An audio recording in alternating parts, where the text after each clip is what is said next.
آپ نے کبھی غور فرمایا کہ آپ یہ مجلس مسجد میں کیوں نہیں کرتے؟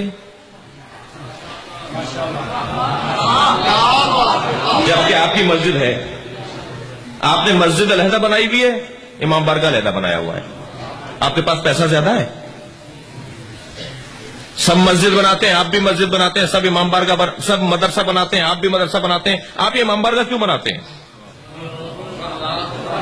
میں اسلام آباد سے کراچی کی فلائٹ میں تھا، برابر میں ایک صاحب آگے بیٹھ گئے، کہنے لگے آپ شیعہ مولوی ہیں؟ میں نے کہا جی طالب علم ہوں.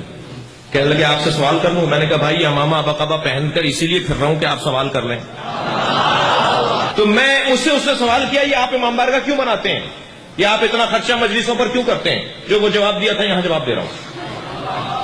آپ سے بھی پوچھ رہا ہوں آپ نے امام بارگاہ کیوں بنایا ہے؟ مسجد میں مجلس کیوں نہیں کرتے؟ مولانا قبلہ کی خدمت میں علماء کرام کی میں دور دور سے زیارت کر رہا ہوں، مجھے معاف کریں گے جگہ کی تنگی ہے ورنہ میں نے آگے بلا لیتا.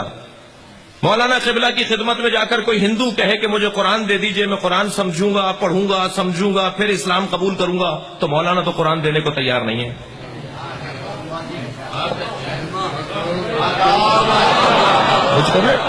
ایک غیر مسلم آ کر کہے کہ جی مجھے قرآن مجید پڑھنے کو دے دیجئے، آپ تو قرآن دینے کو تیار نہیں ہے.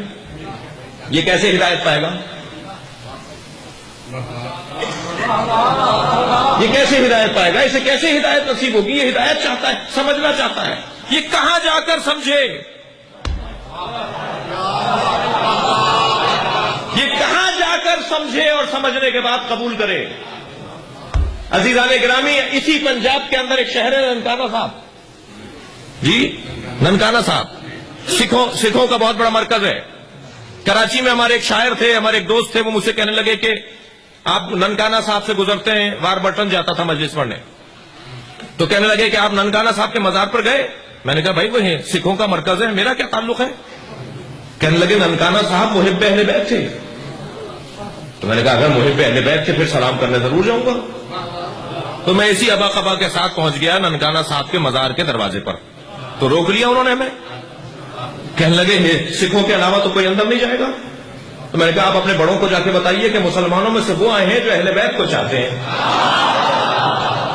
تو آپ یقین جانیے ان کے سارے پنڈت، ان کے سارے بڑے جو ان کے مولوی تھے، ان کے علماء تھے، وہ سارے دروازے پر آ گئے، مجھ سے ہاتھ ملا کر کہنے لگے آپ کے لیے دروازہ بند نہیں ہے. کیوں آپ کے لیے دروازہ بند نہیں ہے؟ کیوں محبان اہل بیت کے لیے مندر میں اور جی گردوارے میں اور چرچ میں کیوں دروازے بند نہیں ہیں؟ توجہ کر لی آپ نے؟ کیوں آپ نے مسجد میں مجلس نہیں کی؟ نتیجہ دے رہا ہوں، مسجد میں داخلے کے لیے شرط و شرائط ہیں. شریعت نے شرط و شرائط رکھے ہیں، فلاں نہیں آ سکتا، فلاں نہیں آ سکتا، فلاں نہیں آ سکتا. ہمیں وہ قبول ہے اس لیے کہ شریعت کا حکم ہے. مگر حسین ابن علی کا احسان مانیے، سن 61 ہجری میں جس عالمی اوپن یونیورسٹی کی حسین نے بنیاد رکھی تھی، اس کی ایک کلاس آج یہاں ہو رہی ہے.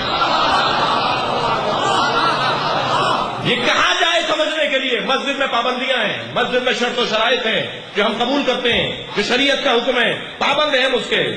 ہم ہندو کو نہیں لے جا سکتے مسجد میں، ہم سکھ کو نہیں لے جا سکتے مسجد میں، ہم یہودی کو نہیں لے جا سکتے مسجد میں. شرط و شرائط ہے، کوئی ایک جگہ تو ہو. میں جملہ دے رہا ہوں آپ کی محترم سماعتوں کے لیے، حسین کا یہ خیمہ ہے، ہر آنے والے حر کے لیے کھلا رہنا چاہیے.